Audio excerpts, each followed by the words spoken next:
நாய்களுக்கு ஆதரவாக தான் தெரிவித்த கருத்துக்களால் யாராவது காயப்பட்டிருந்தால் மன்னிப்பு கேட்டுக்கொள்வதாக நடிகர் படவா கோபி தெரிவித்துள்ளார். யாரும் தயவுசெய்து என்ன தப்பா நினைக்காதீங்க.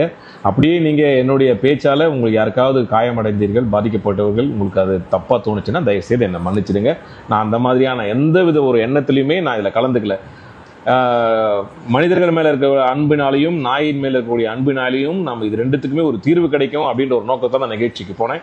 ஆனா நான் போன எண்ணமும் வேற, அங்கே நடந்தது வேற. அதனால தயவுசெய்து நீங்க இதை எல்லாரும் புரிஞ்சுப்பீங்கன்னு நினைக்கிறேன். தனியார் தொலைக்காட்சியின் விவாத நிகழ்ச்சியில் நாய்க்கடியால் பாதிக்கப்பட்டவர்கள் பங்கேற்றது தனக்கு தெரியாது என்றும் மனசாட்சி இல்லாமல் தான் பேசவில்லை என்றும் படவா கோபி விளக்கம் அளித்துள்ளார். நான் எபிசோடு பார்க்கும்போது தான் தெரிஞ்சது. ஏன்னா நான் அந்த நிகழ்ச்சிக்கு எல்லா ஷூட்டிங் முடிஞ்சு கடைசியில் தான் நான் ஜாயின் பண்ணேன். ஸோ எனக்கு அங்கே என்ன நடந்ததுன்னு தெரியல. நல்ல விஷயத்த ஒரு தீர்வா ஒரு விஷயத்த ஒரு எபிசோட போடாம இது ஒரு பிரச்சனையா உருமாறி இருக்கு. ஸோ அதனால பதில் கொடுக்க வேண்டிய கட்டாயத்தில் நாங்கள் இருக்கோம். அதனால நான் அன்பா எல்லாருக்குமே சொல்றேன், யாரையுமே எதிர்த்து நான் எதுவுமே பேசவே இல்லை. நீங்க யாரும் இங்க வராதீங்க, ஏன் வரீங்க அப்படின்ற மாதிரியான விஷயங்கள் அந்த அர்த்தத்தில் ஒரு ஹார்ட்லெஸ்ஸா நான் பேசவே இல்லை. தனியார் தொலைக்காட்சி விவாத நிகழ்ச்சியில் நாய்களின் குணாதிசயம் பற்றி தான் பேசியதை கட் செய்துவிட்டு ஒளிபரப்பு செய்திருப்பதாக கூறியுள்ள நடிகர் படவா கோபி இதை யாரும் நம்ப வேண்டாம் என்றும் வேண்டுகோள் விடுத்துள்ளார்.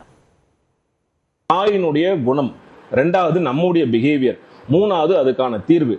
அந்த தீர்வையும் நம்முடைய பிஹேவியரையும் சொன்னதை அவங்க போடவே இல்லை. 9 மணிக்கு மேல நாய்க்கு தெரியாது நீ நல்லவனா கெட்டவனா அப்படின்னு. அது டெரிட்டரியில மார்க் பண்ணி வச்சிருக்கோம். வந்தா கொலைக்கும் கடிக்கும், புது ஆள் வந்தா அப்படின்றது தான் நாங்க பதிவு பண்ணேன். ஆனா வெறும் 9 மணிக்கு மேல வரக்கூடாது, 11 மணிக்கு கூட யாருமே ஏரியாக்குள்ள வரக்கூடாது அப்படின்னு கட் பண்ணி அவர் கேட்ட கேள்வி ரியாக்ஷன்ல இதை போட்டிருக்காங்க. நீங்க பார்த்த எபிசோடு ஒரு சினிமா தான், எல்லாரும் கட் பண்ணி ரியாக்ஷனோட போட்டிருக்காங்க. ஸோ இதனால பாத்தீங்கன்னா ஒரு நாய்க்காக பேச வந்தவங்க எல்லாமே இன்னைக்கு ட்ரோல் செய்யப்படுகிறாங்க. அன்எடிட்டட் வெர்ஷனை தயவு செய்து போட சொல்லுங்க. அப்படி போட்டாங்கன்னா உங்களுக்கு முழுசா தெரியும்.